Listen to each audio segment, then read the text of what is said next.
Je pense que c'est les premières années 47, là. Je pense qu'ils ont eu l'armée ici pour taper à ça. Ils mettaient une mouton avec une barrière, une dizaine de parties. Puis là, ils redescendaient plus loin un peu, puis ils descendaient. On avait la vue, tout. Je dis ça, c'est la plus belle montagne de l'Est canadien. Et puis c'est vrai, parce qu'à la Coupe du Monde, on dormait vraiment avec nos pieds pour pouvoir.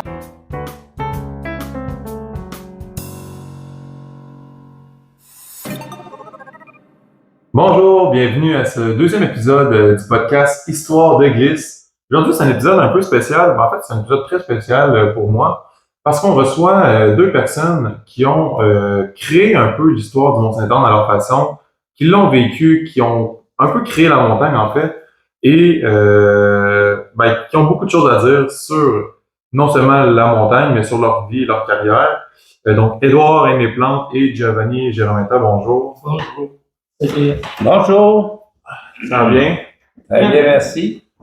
Là, vous me parliez un peu en commençant, vous parliez que comment vous aviez commencé le ski, puis là, on vous avait offert de commencer la discussion. Oui, parce qu'en fait, lui, il vient de Beaupré, et en plus, il était là avant que moi je l'avais. Alors, il y a la priorité. On avait Beaupré même, un club de ski Mont-Saint-Anne qui faisait partie de la vallée de la zone du Saint-Laurent.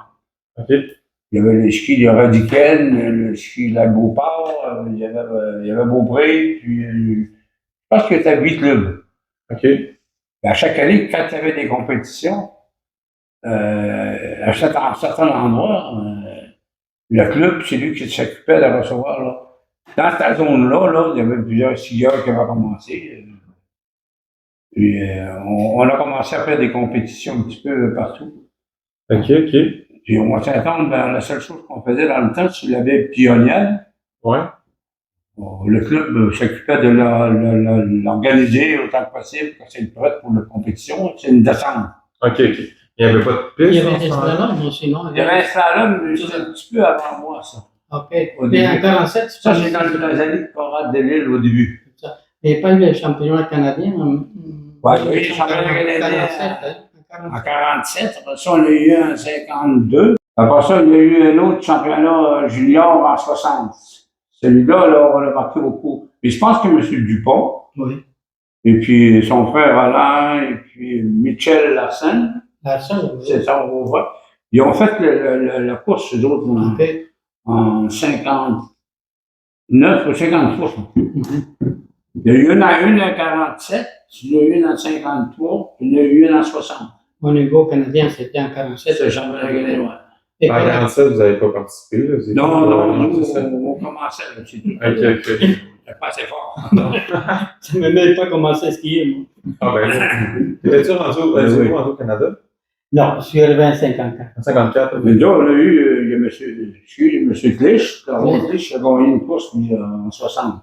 François Clich? Non. À Clermont. Ah, Clermont, son frère. Ouais, son frère. Oui. Le frère de François. Et moi, j'ai connu, mais à cause qu'il était président. J'étais président de l'année. Moi, quand on a rentré au Saint-Anne, c'était les dernières années, là, j'étais encore un an, puis c'est Georges-Édouard Morin qui a pris la place. Place après toi. Pour 3-4 ans. Ouais. Moi, je suis arrivé, je pense, à 65. Peut-être président, je pense. Moi, j'ai pris le club en 58. Et puis jusqu'en 164, là. Jusqu'à temps que ça roule. OK. Vous étiez président du club que vous parlez tantôt, dans le fond, avec les plusieurs stations de ski ou juste Mont-Saint-Anne? Mont-Saint-Anne, mais on était affilié avec la zone de la vallée du Saint-Laurent. OK, c'est ça. Ça faisait partie des groupes. Il y avait peut-être 5-6 groupes, 5 petits clubs, là. OK. Mais dans ce temps-là, le Mont-Saint-Anne, ça existait moyennement en tant que montagne? Oui, il y avait pas un centre de ski toujours quand même des skieurs de l'extérieur qui venaient pratiquer. Il y avait l'ancien notaire Beauregard, où était le camp. J'ai eu l'occasion de vous montrer des photos, j'en passais ça. Le vieux camp. Et puis, il appelait M. Beauregard, le notaire. Lui, il montait 2 jours avant pour chauffer le camp. OK. Ça me fait penser. Puis là, il montait les groupes, les fois, les gars, pour s'entraîner un peu. OK, il montait. On voulait pas damer, il fallait damer ça, là. Ça prenait 10 ans de m'en damer. 10 ans? 5 heures. OK. Mais moi, je me rappelle, quand j'ai enseigné les skis au Languedoc, au printemps, avec M. Blais, il m'a skié, On faisait une excursion au printemps. On montait à pied sur la Pionnière avec un petit lunch. Et puis, on s'assoyait sur la galerie du camp de Beauregard. Et puis, on faisait une descente. Beauregard, il était au sommet, non? En sommet. Oui, il restait là jusqu'au moment que les gars s'en retournent. Dans le fond, c'était comme un peu, vous montiez à pied avec l'équipement sur le dos. C'est ça. Colin, je sais pas si je fais ça. C'était, autrement dit, c'était lui qui, avec le groupe, là, qui ont construit le camp. Ouais. Et M. Beauregard, avec des gars, avec quoi s'appelait l'autre monsieur, là, qui... Je ne sais pas si François Pichard. Il y avait le nom du gars, là, il a travaillé beaucoup là-dedans, pour trouver les achats des terrains. C'était un Béic, non? Non, c'est pas vrai. En tout cas, il y avait François Pichard qui s'occupait beaucoup. Ouais, François, lui, il a embarqué dans le Mont-Saint-Anne. C'est lui qui a pris la première... C'est lui qui a dessiné le premier plan directeur. Ouais. OK, de la station. Ouais, C'est un gars qui connaissait vraiment bien la montagne parce qu'il avait prévoisé depuis longtemps, c'était un amateur de ski. C'est lui qui était en charge aussi du cours populaire sur les plaines d'Abraham. Ah, OK, mais c'est ça, ça j'avais lu là, quelque part là, que ça avait commencé sur les plaines d'Abraham, le ski. Puis là, il voulait amener ça plus à l'est, proche ici, parce qu'il y avait une belle montagne, le Mont-Saint-Anne. Puis j'ai comme pas, tu sais, l'histoire est comme difficile à trouver un peu, là. Mais fait que là, vous aviez commencé à faire du ski dans ces années-là, dans le fond? Dans ces années-là, moi aussi. Okay. Là, on montait avec avant qu'on monte à rouge, là, quand il y avait une compétition ou deux, là, de descendre au slalom, là, on relais. On allait pas, puis on montait le groupe. C'était le mot premier qui avait eu une première auto, une petite coccinelle. On montait les 6 là-dedans.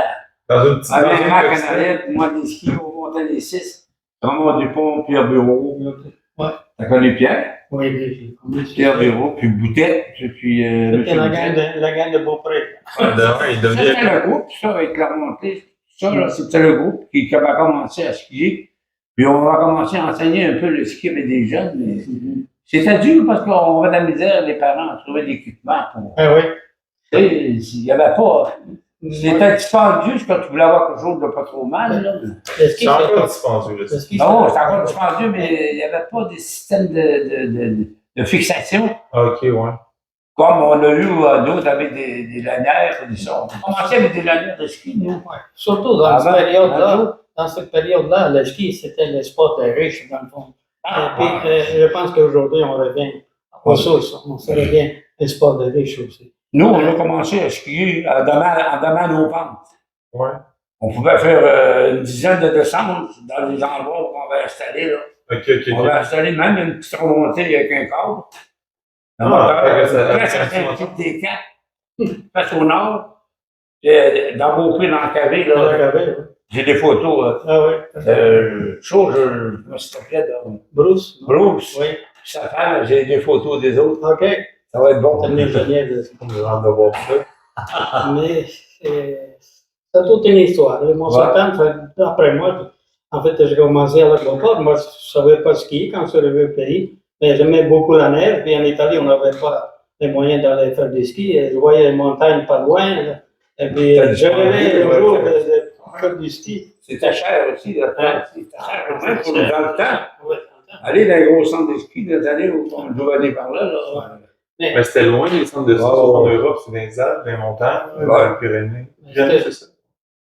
C'est toujours la question de voyager. Oui, c'est ça que c'était dispendieux ici, là, puis là-bas. Quand tu montais là, il fallait quand même une couple de jours. Là, c'était tellement cher, ça commençait, ça.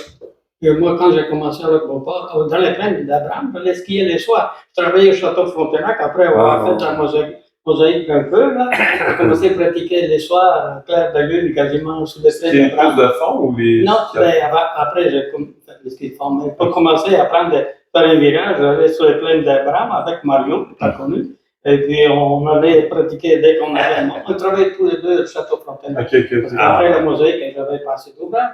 J'étais dans la construction une année, puis ensuite dans les décorations pour la compagnie Paquette à l'intérieur, dans les studios, mais ça ne payait pas. Ça fait qu'à un moment donné, je me suis dit, bon, arrêtez de rêver de faire l'argent, je vais m'amuser. J'ai commencé à apprendre à skier, puis on pratiquait souvent avec Mario, puis après on a commencé à skier au lac Beauport, puis On pratiquait tous les matins les slaloms, puis ça, puis on aimait ça. Puis le directeur Fritz Losey, qui t'a connu, il me voyait skier. C'était le directeur de l'école de Manoir Saint-Castin. Puis l'école, c'était le ski de Château-Frontenac. C'était dirigé par le Château-Frontenac avec Fritz Losey. Puis elle est juste au Manoir Saint-Castin à la À ce moment-là, j'habitais à Québec. Ouais, on prenait l'autobus de fin de semaine, puis on montait au Manoir Saint-Castin. Puis j'ai travaillé là l'été comme garçon de table pendant 5 ans, à enseigner les skis l'hiver. Ensuite, j'ai décidé d'apprendre l'anglais. J'ai été enseigné aux États-Unis en hiver. Ensuite, je suis allé Canton de l'Est une couple d'années comme directeur de l'école de ski avec Mario. C'était l'école de ski Mario et Giovanni.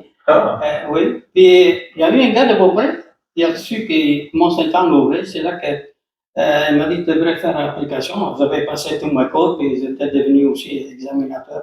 Ça veut dire enseigner au moniteur comme devenir. Tu as commencé à apprendre tout seul, avec ta commun avec ton ami. Mario. Quand on veut, c'est ça. Ah ouais, on l'avait fait un peu eu. Oui, alors c'est arrivé à Beaupré, engagé par la commission du parc Mont-Saint-Anne. C'était la ville de Beaupré. C'était une communauté différente. J'étais à la ville au début, les 5 premières années, là. C'est ça. C'est Joe est arrivé après ça. Moniteur en charge. Dès le début, la première année? Oui. En 1905. Mais est-ce que. Il y avait des patrouilleurs qui ont venu. Ouais. Des patrouilleurs qui faisaient partie de chaque club. Il y avait des gars de Québec. Ouais. Après ça, on prenait un moniteur, on a dit on va faire quelques compétitions. Hein? Et ça prenait quelqu'un qui connaissait ça. C'est Joe qui est venu en même temps pour l'enseignement du ski. Vous êtes resté juste. J'ai travaillé aussi pour le développement après, pour la station aussi, entamer les pistes. Je m'occupais pas mal, pas juste l'école de ski, un bon bout de temps. Je m'occupais aussi. On a développé beaucoup la montagne. Dans la période du gouvernement, quand le gouvernement a pris ça en main, on a fait beaucoup de pistes, les côtés nord, avec François Pichard. La CEPAC. Oui, la CEPAC. Puis j'ai travaillé beaucoup avec François pour tracer les côtés nord de la montagne. Télévision. Est-ce que dans les pistes du côté nord, il y en a une que tu as faite, mettons, que comme elle, c'est ma préférée? Ben, dépendant, les débutants, en fait, les préférés, c'est pour les débutants, c'est vraiment fantastique, le côté nord, pas de belles pistes pour les débutants. Il y avait des belles pistes. C'est surtout des pistes intermédiaires. Les gens qui commençaient, il y avait au moins. C'est encore quand même, en plus, c'est encore des pistes plutôt faciles, moyennes. Le côté nord, c'est facile comparé au côté sud. Oui. C'est pour ça qu'ils ont développé aussi côté nord. Côté sud, il était un peu plus long. Et puis, c'était plus rapide. Le grippement était plus fort aussi. Ah oui. Moi, je paye. Il y a la neige aussi, elle est un petit peu plus difficile à gérer, je trouve. Il y avait ça aussi. Mais disons que la neige a duré plus longtemps, ça commence plus de bonheur dans le côté nord. C'était un avantage. Puis, il y avait le Tibar au sommet de la montagne. Et ça a aidé beaucoup les gens qui voulaient prendre la télécabine et faire un peu de ski sur le dessus de la montagne. C'était quand même particulier parce qu'on ne trouve pas souvent, disons, une montagne avec une piste débutante au sommet. Non, c'est vrai. Mais moi, la première fois, je suis monté au sommet du Mont-Saint-Anne avec M. Bélanger, qui était le maire de Beaupré. Député au Crédit Social, lui, je pense. Il était député. Le premier amateur de Crédit. C'est à cause de lui, en fait, que le Mont-Saint-Anne se développait beaucoup parce qu'il était capable d'aller chercher des subventions à ce moment-là. Et quand il était invité à visiter la montagne, que déjà les pistes étaient faites, en fait, en été, je suis arrivé au sommet, je dis, ça, c'est la plus belle montagne. Disons, je l'avais vu seulement au printemps, quand je montais pour faire une descente. Mais là, j'avais une vision différente. Quand on était au sommet, qu'il y avait un chalet, on avait la vue, tout. J'ai dit, ça, c'est la plus belle montagne de l'Est canadien. Et puis, c'est vrai. Puis, la vue est incroyable au sommet. La vue est formidable. Les pistes, ils sont belles. Il y avait des très belles pistes, des belles pentes. Des pentes très fortes et solides. C'est pour ça qu'on a eu des Coupes du Monde aussi. On a eu la finale des Coupes du Monde d'escalade au salon de géant. C'était l'horreur. Mais chaque fois qu'on avait la Coupe du Monde, ou bien des compétitions internationales, du Maurice, tout ça, on avait toujours des problèmes de température. On travaillait comme des fous, ça n'avait pas de sens. La finale de la Coupe du Monde, on faisait dans une fin de semaine les slalom géant hommes et femmes, dans une fin de semaine. En 2 jours ou les 3 jours, genre vendredi, samedi, dimanche? Samedi et dimanche, les compétitions. Ok, seulement quand même. Ouais. Un peu comme il y a eu la Coupe du Monde là, de snowboard cross cet hiver, parce que c'est une semaine. Et, ça a été juste sur 2 jours. Ben, ça a été sur 3 jours au total, mais c'était 2 jours de compétition. C'est sûr que c'est moins haut, là, ça part de moins haut, les snowboard cross. Mais c'était beaucoup d'ouvrages. Aujourd'hui, ça serait quasiment impossible. Les compétitions, c'est dur. Tu sais, les compétitions des juniors, c'est pareil. On avait les slaloms au nord. Ah oui. Ils ont fait beaucoup. Les jeunes commençaient à faire des compétitions. Parmi, justement. Les bons skieurs, là. Ben oui. Mais j'espère, c'était l'avenir aussi. Ah oui. Mais on avait engagé l'armée une fois pour damer les pistes parce qu'on a eu trop de monde. Il y avait beaucoup de. La vieille pionnière, là, je me souviens au début, nous autres, quand on préparait juste pour la descente. Là. La pionnière, ça? Le Canadien, là, la descente. Oui. Cinédor qu'on appelle, là. Oui, c'est vrai. Ça ne s'appelait pas Cinédor pour nous autres, parce que c'était après. Là. Mais pour les damer, ça prenait, on était 10 ans, ça prenait 5 ans. Puis il n'y avait pas de. Là, ça juste un coup, là. On leur donnait un deuxième coup. On finalisait, là, au moins 2 larges, 2 skis, alors les grands skis larges, 2 largeurs, puis un au centre. Mais c'est comment, Damien? 5 hommes qui partaient d'en haut, 5 hommes qui partaient du milieu à l'en bas. Bon, on montait à pied, là, en temps, là. Mais c'est ça, mais c'est redescendu en ski avec un truc en arrière ou? Alors, en ski, on descendait quand même, nous, mais quand on donnait nos skis. Avec les On montait avec nos skis sur l'épaule. OK. Parce qu'on donnait en descendant, c'était moins dur un peu. Parce que monter avec des skis, ça vient fatigué. On a un groupe qui partait du milieu, qui faisait jusqu'au bas. L'autre groupe partait d'en haut, puis il descendait jusqu'au milieu. Fait qu'on donnait à même les pieds, là, dans ce temps. Les gars qui étaient en haut, là, il y avait une chance de faire dans des petits bouts en ski. Mais vous autres, est-ce que vous damiez avec les skis en descendant? En descendant des skis. Parce qu'à la Coupe du Monde, on damait vraiment rien avec nos pieds pour pouvoir faire un fond très, très bien. C'était très exigeant. Et on a pas machine comme aujourd'hui. On commençait à avoir des machines. Par contre, dans les pistes 2A, 2B, là, qu'on appelait dans ce temps-là, il y avait tellement de neige, même la machine ne pouvait pas damer ça comme il faut. Ça fait qu'il fallait la taper en pied tout le temps. Mais on n'avait pas de machine dans le temps, nous. Non, vous autres, non. Mais je pense que dans les années, je pense que c'est les premières années 47, là, je pense qu'ils ont eu l'armée ici pour taper à ça se peut, oui. Ah, ouais. On avait eu une tempête la semaine avant, là, puis on l'avait fait très loin un fond. L'armée était venue aider. Ouais, là, ils sont descendus, il ne faut pas une cinquantaine. Fait qu'ils faisaient tous du ski ou les gars, les skieurs, après, ils allaient par en arrière, ils descendaient en dérapant un petit peu, ils tapaient. Les pistes étaient vraiment plus poudreuses que dans le job, ça prenait 1h30 à monter ça, là, avec tes skis. C'est sûr. On a même une petite trail à pied. On connaît un petit. C'était drôle parce que quand François Clich était gérant de la station en commencement, c'était un ingénieur qui, lui, vous connaissez très bien, François Clich. Ben oui, c'était un de mes grands amis. Il était encore mon âge. Alors, à un moment donné, on n'avait pas de machinerie pour taper, pour damer les 2 pistes, la S Super S, qu'on appelle aujourd'hui, là. Et puis, il dit, Giovanni, on va essayer quelque chose. Lui, il était maniaque un peu de skido. Il dit, je vais fabriquer une planche large en métal avec une chaîne attachée en arrière des skidoo. Et puis, on va essayer d'attraper la piste en descendant comme ça. C'était lourd, la planche? Était un peu rond, mais pesant. OK, ouais, c'est ça. Donc, je dis, toi, tu vas te tenir sur la planche pour faire la pression, puis moi, je vais conduire les skidoo. La pesanteur, un peu. C'est ce qui est arrivé. Mais en descendant, ça commençait avec la planche, elle ne pouvait pas descendre tant que ça, la vitesse, tout ça. Arrivé la dernière part de la piste, là, c'était très abrupt, c'était 35 degrés. La vitesse, il avait brûlé la courroie du skidoo. La planche est partie, moi je suis parti dans le bois.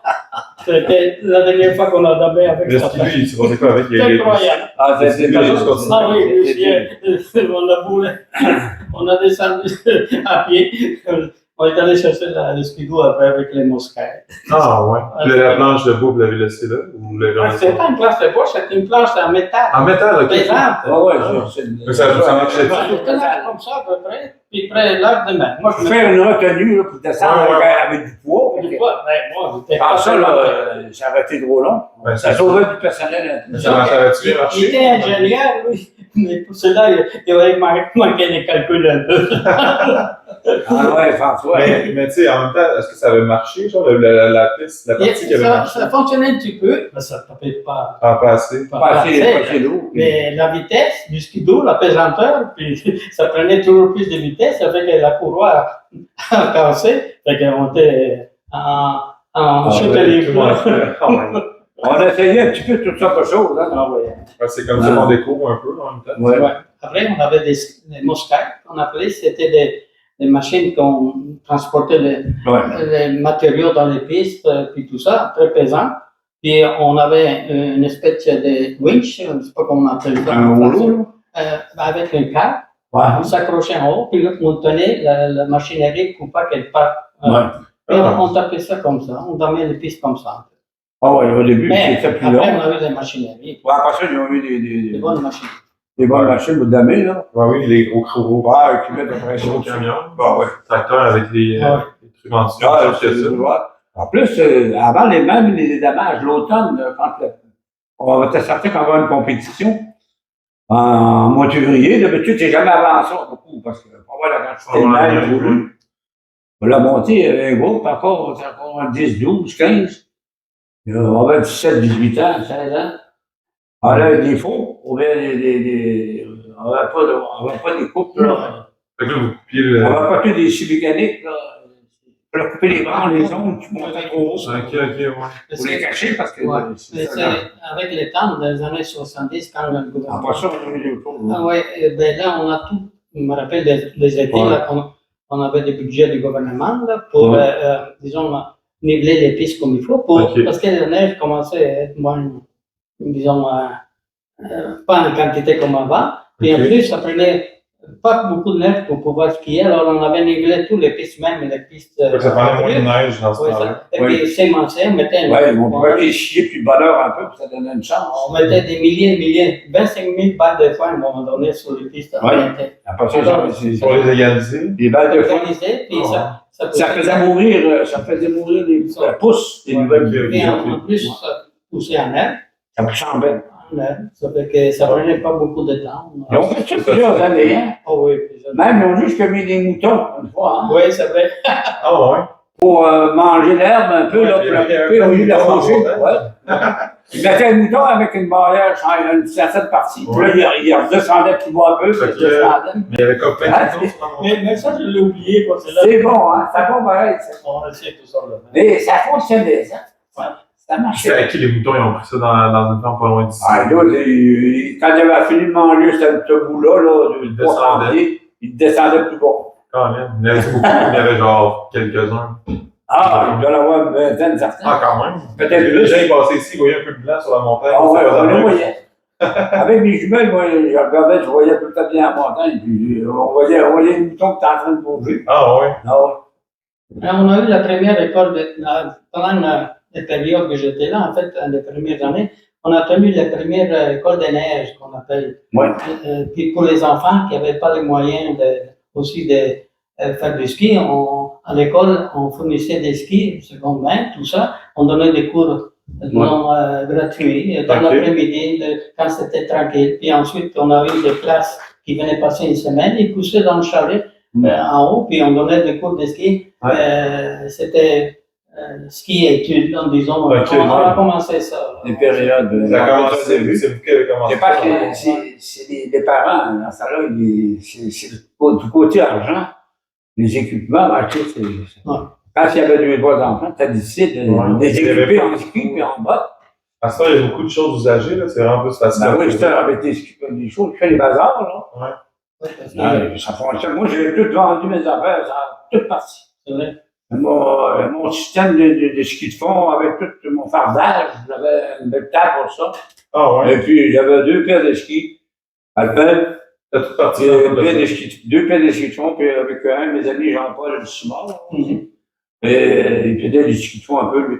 On mettait ça au gazon, ça a tout parti. La dernière année, j'ai arrêté du ski à 81. C'est quoi votre moment préféré dans votre carrière au Mont-Saint-Anne, maintenant? Ben moi, c'était l'année avec Chaud, comment ça s'appelle? C'était un bon skieur, un gros gars. André Bertrand? Non? Il y avait André, mais il y avait un autre. André, il avait travaillé au Mont-Saint-Anne aussi. Coradelli? Comme ingénieur, oui. Il y avait Coradelli qui était bon aussi, là. Ah, de l'île, ouais. C'est fort. Encore un, c'est plus vieux sur la gang. Oui, mais lui, il était champion Mais il canadien. a parti des premières compétitions, là, en 47. Ok, c'est lui qui avait parti qui a vendu Mont-Saint-Anne. Ben, pas vendu, mais l'idée de faire ça Mont-Saint-Anne, dans le fond. Non, ça venait plus loin que ça. Ouais, ça fait plus loin un peu, là. C'était François Pichard avec Béic aussi. Ouais, mais oui, j'ai rencontré Et des. ça, Ouais. un autre qui travaillait au gouvernement, c'était les trois là qui voulaient vraiment en 47 après le championnat du monde, du championnat canadien, qui voulaient développer le Mont-Saint-Anne. Par contre, il y avait un terrain, celui où passe la télécabine, qui appartenait à un gars du nord de Montréal. C'est un gars qui voyait loin, probablement il savait que le Mont-Saint-Anne avait du potentiel. Et en plus, il ne voulait pas vendre ce terrain-là, mais c'était le terrain le plus important parce que c'est là qu'il fallait poser la télécabine. Ouais. Alors, c'est M. Bélanger, le maire de Beaupré, qui était député, qui a fait des pressions au gouvernement pour exproprier cette lot-là, qui partait du pied de la montagne jusqu'au sommet. Jusqu'au sommet. C'est comme ça que c'est arrivé, à exproprier les gars, pour pouvoir. Autrement, le Mont-Saint-Anne, on l'a développé avec l'entreprise privée après les championnats canadiens, parce que François Pichard, il m'en a parlé, puis il était prêt à mettre de l'argent ensemble, puis un groupe d'hommes d'affaires, puis il l'a développé. Et à cause de ça, ça retardait bien d'années, une vingtaine d'années. Quand même. François Pichard a fait beaucoup de démarches. Oui. Et puis, M. Béic aussi. Je l'ai rencontré, moi, avec un groupe. M. Douin. Des pionniers. Il a poussé beaucoup le Beaupré pour développer. Ouais. C'est ça. Ben, avec le même Bélanger dans le temps. Oui. Bélanger, c'était le C'est promoteur. parce que la ville de Beaupré, les conseillers, c'était pas des gros connaisseurs dans le domaine du vin. Mais il était placé pour capable de pousser l'affaire. Mais nous, avec Béic, on était un groupe, on l'a rencontré, puis c'est ce qui est arrivé, ils ont rencontré la municipalité de Beaupré, puis là, ils les ont forcés à faire. Ah voilà, c'est là que ça a commencé. Vous parliez des meilleurs souvenirs. Pour moi, c'était les années 70. Je pense qu'il y avait une atmosphère à Mont-Saint-Anne incroyable dans ce moment-là. Sinon, là, tu parlais de ton moment préféré avec, on a oublié le nom, là, mais mettons. Le quoi? T'avais commencé en toi en disant que tes années préférées c'était avec quelqu'un qui faisait du ski, mais on se souvenait pas de son nom, là. Mais c'était quoi finalement cette histoire-là? C'était-tu ton moment préféré dans le fond? Ah, c'est le gars, je me souviens pas de son nom, là. Il a travaillé avec le groupe du gouvernement pour ça, lui. Ah. Il est rentré, là, c'était un bon skieur, ça, au lac Beauport. Au lac Beauport? Bon. Il chiait, bon, je sais pas de son nom, là. Quand le gouvernement a pris le Beaupré, il a remplacé le Beaupré, là. Il y avait Bernard Savona qui travaillait pour le gouvernement. Lui, c'était un spécialiste, un français. Il s'occupait des pentes un peu, lui. Claude Brunet? Non? Claude Brunet, bon. Ben oui, c'était Claude Brunet. Il était directeur de la station des skis pendant que les dernières années. C'était un bon skieur, c'était un bon gars, puis son épouse aussi. Il a bien aimé ces gars-là. Oui, ben là, il était un skieur avant tout. Oui. Et puis, il connaissait le monde du ski. Et puis, moi, j'ai bien travaillé avec lui pendant les années. Oui. C'était mes 14 années. Moi, j'étais en 76, puis lui, il était encore là. Il nous a quittés un peu trop tôt, là, disons, mais c'est un gars qui connaissait les skis, qui avait fait la compétition, puis il travaillait pour le gouvernement en ce moment-là. Ouais. Puis sinon, il y a, tu sais, j'ai vu dans le livre que vous étiez déjà à New York pour faire de la promotion. Oui, ben ça, c'est sûr que quand j'étais avec Beauport, je suis pas allé à New York, mais quand j'ai commencé à enseigner aux États-Unis, là, quand j'étais aux États-Unis, je faisais les villes avec Marion, avec Isaac, on faisait toutes les plus grandes villes aux États-Unis, New York, Boston, Philadelphie, Chicago. On allait faire de la promotion parce qu'il y avait des skis chauds. Okay. Alors là, tu avais toutes les stations de ski de l'Ouest qui venaient, mais c'était gros. C'était chaque ville, c'était une grosse affaire. Ça durait une fin de semaine. Et puis, on avait nos kiosques. Puis moi, je me rappelle, j'avais représenté, quand j'étais avec le Mont-Saint-Anne, même la ville de Québec, avec tous les pamphlets, je partais en voiture, puis je faisais tout ce trajet-là pendant 5-6 semaines. Je partais en forme parce que je travaillais dans la montagne. Je courais comme un cheval sur la montagne quasiment à cause des travaux. Quand je revenais, j'étais brûlé parce qu'on se couche tard, on mange tard, et tout ça. On faisait toutes les villes, on faisait les maisons canadiennes, on donnait des conférences, puis tout ça. Pour promouvoir la station de ski, mais on avait la compétition avec les autres stations de l'Ouest, et on avait Mont-Saint-Anne, la compétition aussi avec le nord de Montréal, Mont-Tremblant, et on n'était pas trop bienvenus à ce temps-là, parce qu'on vendait la plus belle montagne, avec plus haute altitude, dénivelé, la première télécabine dans l'Est canadien, et puis la ville de Québec, on avait tout. Quand on arrivait dans la station de ski, les stations de canton de l'Est puis du nord de Montréal n'étaient pas trop heureux. Bon, désolé, on a eu un petit pépin technique, mais donc en gros, on parlait qu'il y avait eu un premier tremplin. Premier tremplin, 50 mètres. Mais ça a été fait pour les championnats canadiens. Oui. En 47, ouais. C'est ça. En 50 mètres. C'était pas loin du lac artificiel. Oui, mais ça, c'est le premier tremplin. C'est ça. Avant que le Mont-Saint-Anne. Oui, oui. Mais l'autre, quand le Beaupré a embarqué, oui, ben, on a eu un deuxième 50 mètres. Là. Ils ont enlevé l'ancien. L'ancien. Puis on a eu 70 mètres au pied de la chute Jean Larose. Puis Jean Larose. C'est moi qui ai préparé la piste à ce moment-là. Je me souviens, moi, j'allais par Beaupré, traverser la rivière, c'était gelé. C'était les championnats mondiaux juniors. Ouais. Ski de fond et tremplin. C'était une belle journée. C'était les années où Pierre Jalbert a sauté, puis les gros sauteurs. Ouais. Vous avez parlé de Trudeau qui était venu. Oui, ces journées-là, moi, j'étais pas à l'école de ski, puis c'était mon assistant, John Barclay, qui s'occupait de Trudeau, parce qu'il est venu visiter Mont-Saint-Anne, puis moi, j'étais au tremplin. Et puis, on avait une course sur la côte nord de la montagne, de printemps aussi, puis apparemment, il y a bien du plaisir, parce que... C'est quelle année, ça? Ça, c'était en 76. OK. Puis ça, il était premier ministre du Canada, oui.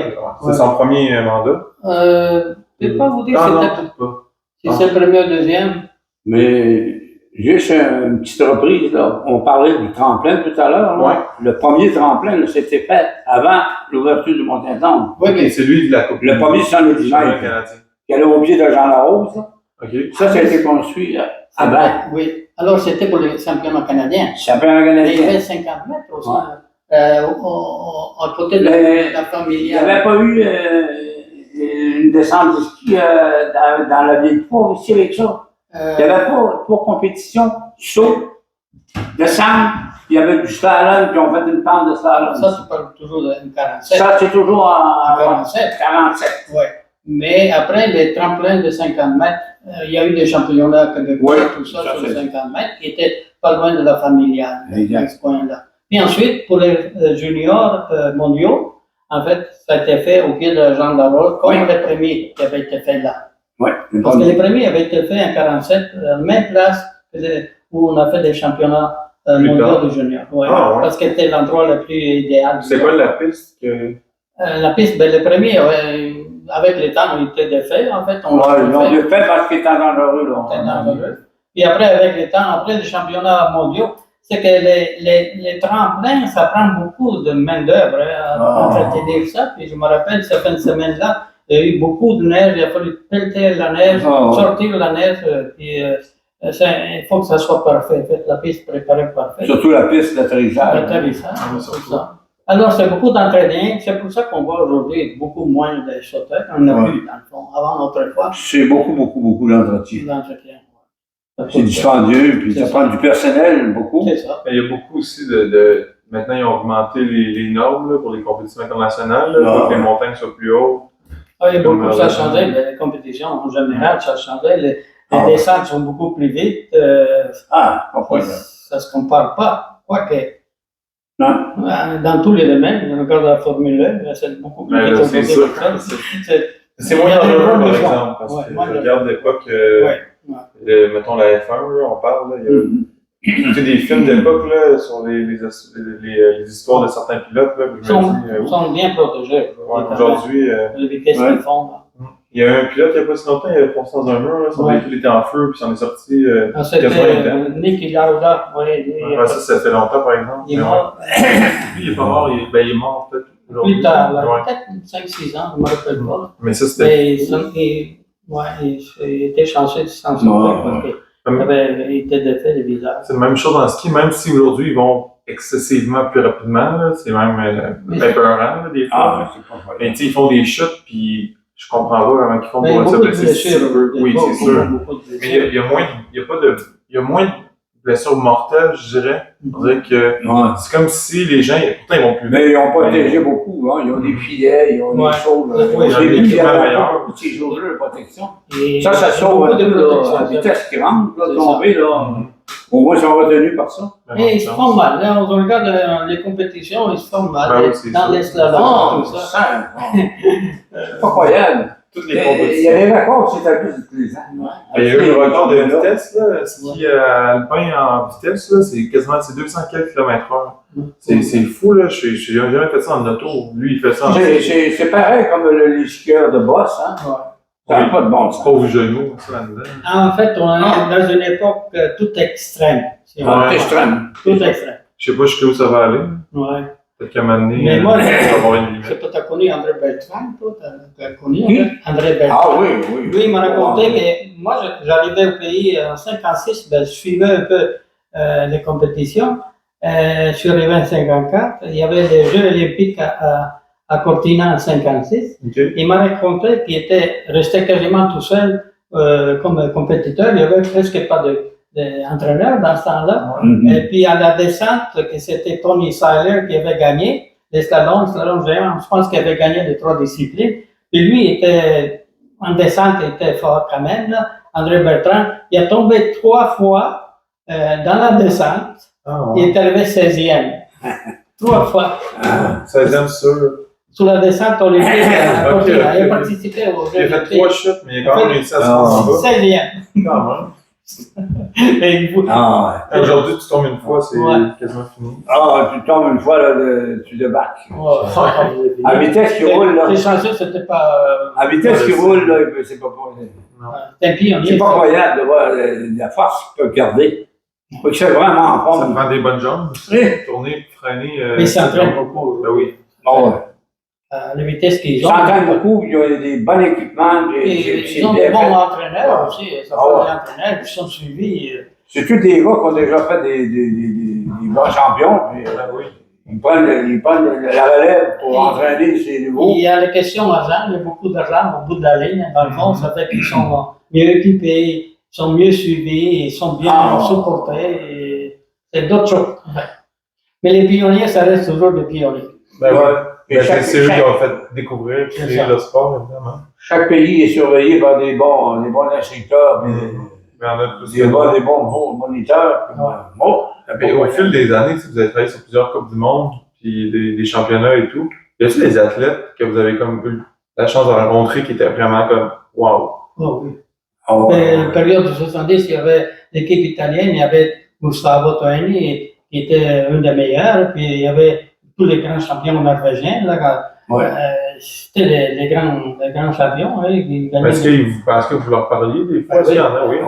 Bien sûr. Moi, j'étais en charge de piste, préparer les pistes. On avait des rencontres avec les. Mais tu as fait l'ouverture de certains.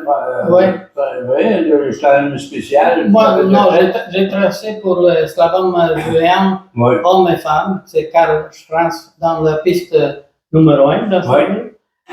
Mais j'étais dans le comité avec les entraîneurs internationaux, tout ça.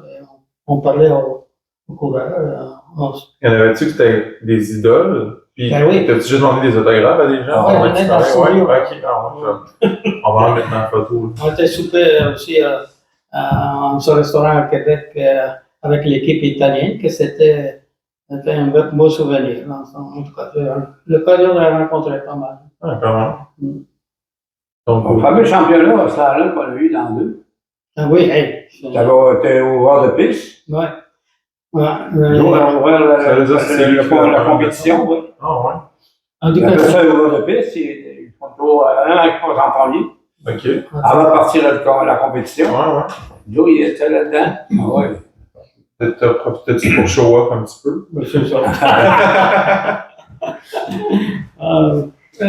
Des beaux souvenirs.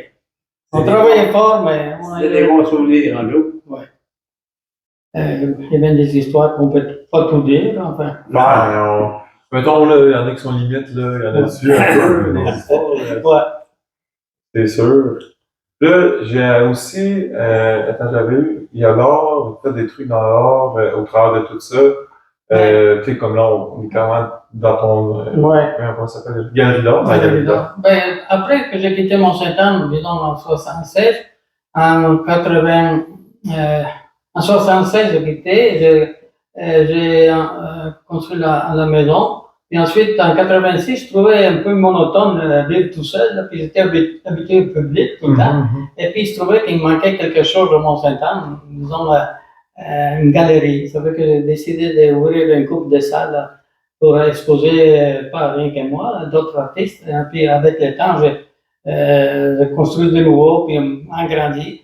Puis, je suis retourné, en fait, vraiment à ma vocation, la mosaïque et la peinture, parce que à l'école de mosaïque, on apprenait le dessin. Pendant 4 ans, on pratiquait le dessin et la mosaïque.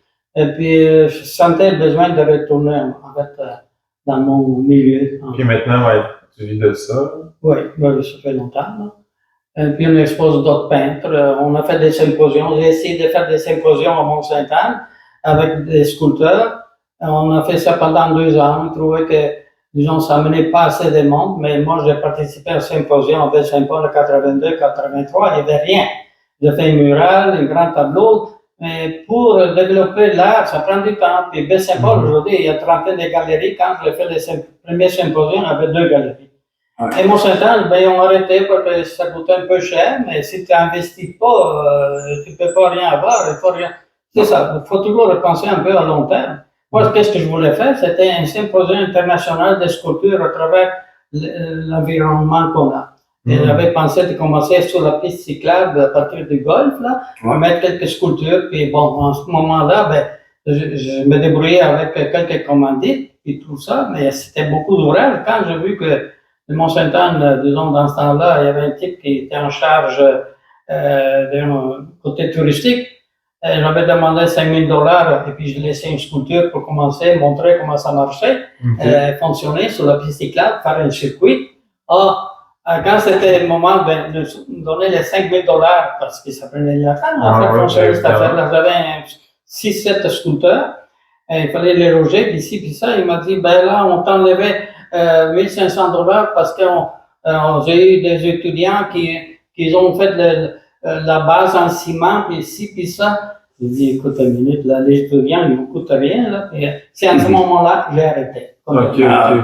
Et quand, si tu n'as pas de vision, tu ne peux pas aller loin. Ouais, oui, si on regarde juste. Là, quand on manque d'aide, là, pour. C'est ça, justement. L'organisation, là. Ouais, parce que j'avais bien commencé, là, puis après, je l'ai fait une certaine période ici, mais c'est trop d'ouvrages, tout ça. Moi, je voulais l'amener au niveau international. J'ai commencé à avoir quelques sculpteurs au niveau international, mais ça prend de l'argent. Puis là, ben, les milieux ne t'aident pas. Qu'est-ce que vous voulez?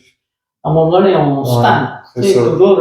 Mais c'est quand même vraiment incroyable ce que vous avez fait ici. Là. Ça, c'est beaucoup d'ouvrages. C'est vraiment beau, là. La galerie a réussi parce que un beau travail. La belle pierre, les marches. C'est beaucoup d'ouvrages.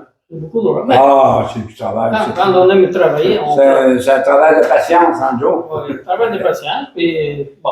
C'est ça, ça demande beaucoup de réflexion après des accords semblables. Dans la mosaïque, il faut de la patience. Si vous voulez, vous pouvez me montrer. Aimé, on doit te montrer les studios, si tu veux, là. Oui. Mais on va faire à l'épisode. Comme ça. Je vais prendre des photos après pour les mettre dans le truc. Puis, je suis vraiment content de vous avoir reçu. De vous avoir reçu. En fait, c'est toi qui nous a reçus. Oui, je suis bien content, mais Joe, parce que Joe, il est parti au début, nous autres. Il y a eu beaucoup de connaissances dans le domaine des instructeurs en plus, puis il était responsable. éventuellement peut-être Alors, une il y a autre. eu le bon et le mauvais, puis la période la plus difficile. Les bons, les moins bons. Puis c'était la période la plus. Il ne faut pas être négatif non plus. C'est pareil, ça y Il est faut arrivé. être réaliste aussi. Moi, j'ai vu le départ avec rien, monter jusqu'à Saint-Charles. C'est quand même impressionnant. Il y a quand même beaucoup de choses. C'était quand même une idée. Ça, c'est ça. Moi, j'avais des groupes de skieurs là, qui venaient avec nous autres, là, moi, Ramon, Pierre Bureau, et puis Roland, son frère. C'était tous les trois qui skiaient beaucoup plus, qu'on allait concourir un peu au lac Beauport. Et puis, on était assez bien équipés quand même. On avait des lanières, dans le temps, on n'avait pas de CFT. Alors, c'était des lanières, ça ne bouge plus, là. C'est comme ça, vous aussi. C'est pas on commençait avec ça. Les années au lac Beauport, là, ça se roulait. Moi, j'avais passé une grosse fin de semaine avec Fritz. Fritz, c'est un bon gars. On était à trois, puis les autres n'ont pas passé le coup pour moniteur amateur, là. Et puis, moi, j'avais passé, là, fait que, on avait commencé à donner des cours aux gens, mais c'était déprimant parce que les parents n'avaient pas beaucoup d'argent. Ils n'achetaient pas l'équipement. C'est pas solide, tu sais. Aujourd'hui, si ça on change avait tellement. Si on avait pu skier sur des deux parfaits dans le temps, ça aurait été plus facile, hein? Ah, un petit lacet, puis... Mais non. Mais merci de vous être déplacé, puis c'était à refaire, si jamais vous avez d'autres disponibilités avec peut-être d'autres personnes à m'amener. Puis merci beaucoup d'avoir écouté, puis on se revoit pour un prochain épisode.